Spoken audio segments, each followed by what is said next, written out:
Hi வணக்கம். இதுதான் யாழ்ப்பாணத்தில் இருக்கிற வடக்கு மாகாண சபை. இந்த வடக்கு மாகாண சபை வந்து என்னோட டான்ஸ் ஸ்கூலுக்கு பக்கத்தில் தான் இருக்குது. அதாவது கைதடியில் தான் இந்த வடக்கு மாகாண சபை இருக்குது. இங்கே இந்த வருஷம் நடக்க போகிற சுதந்திர தின நிகழ்வுக்கான ரிஹர்சல்ஸ் தான் நடந்து கொண்டு இருக்குது. வடக்குன்னு சொல்லிக்கல யாழ்ப்பாணம், வவுனியா, முல்லைத்தீவு, கிளிநொச்சி, மன்னார் என்று சொல்லி 5 மாவட்டத்தில் இருந்தும் நிறைய ஸ்கூல்ஸில் இருந்து நிறைய பிள்ளைகள் வந்திருந்தாங்க.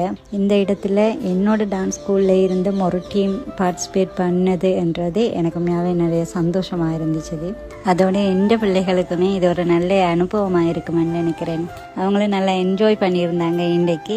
அதே மாதிரி சுதந்திர தினம் அன்றைக்கும் அவங்க நிறைய எக்ஸ்பீரியன்ஸ் எடுத்துக்கொள்வாங்கன்னு நினைக்கிறேன். இந்த சுதந்திர தின நிகழ்வுக்காக முப்படைகளோட அணிவகுப்பு, பேண்ட், இன்னியம் என்று சொல்லி நிறைய ப்ரோக்ராம்ஸ் அரேஞ்ச் பண்ணியிருந்தாங்க. இந்த இன்னியத்துக்குள்ள தமிழ் பாரம்பரிய கலைகளுக்குள்ள கிராமிய நடனங்கள் என்ற கேட்டகரிகளில் என்னோட டான்ஸ் ஸ்கூலில் இருந்து கரகமும் ஒயிலாட்டமும் கொடுத்துருந்தாங்க. இங்கே இப்படி நிறைய பிள்ளைகளை பார்க்கும்போது இவங்க எல்லாம் தூரத்தில் இருந்து பஸ்ஸில் எல்லாம் காலையிலேயே வந்து இங்கே இப்படி ரிஹர்சலுக்காக வந்திருந்தாங்க.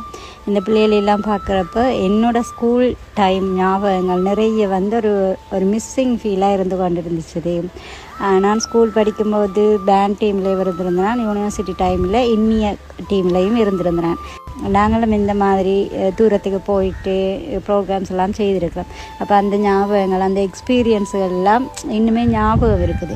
தனியாக நாங்கள் ஸ்கூலில் படிக்கிறது, எக்ஸாம்ஸ் அப்படின்னு மட்டுமே இருந்து கொண்டு இருக்கும்போது இந்த மாதிரியான விஷயங்களுக்குள்ளே போயிட்டு இப்படியான ப்ரோக்ராம்ஸ்லாம் பார்ட்டிசிபேட் பண்ணி நிறைய இடங்களுக்கு எல்லாம் போயிட்டு அதில் எடுக்கிற எக்ஸ்பீரியன்ஸ் காலகாலத்துக்கும் எங்களோட மனசில் ஒரு நல்ல ஒரு ஞாபகங்களை, ஸ்கூல் லைஃப்பை நினைச்சாலே அந்த மாதிரியான விஷயங்கள் தான் ஞாபகம் வரும். ஸ்கூல் லைஃப்பில் இருக்கிற பிள்ளைகள் கண்டிப்பாக இப்படியான வாய்ப்புகளை மிஸ் பண்ணாதீங்க.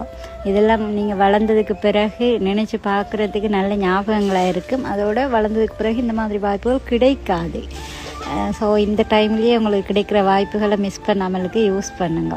தேங்க்யூ.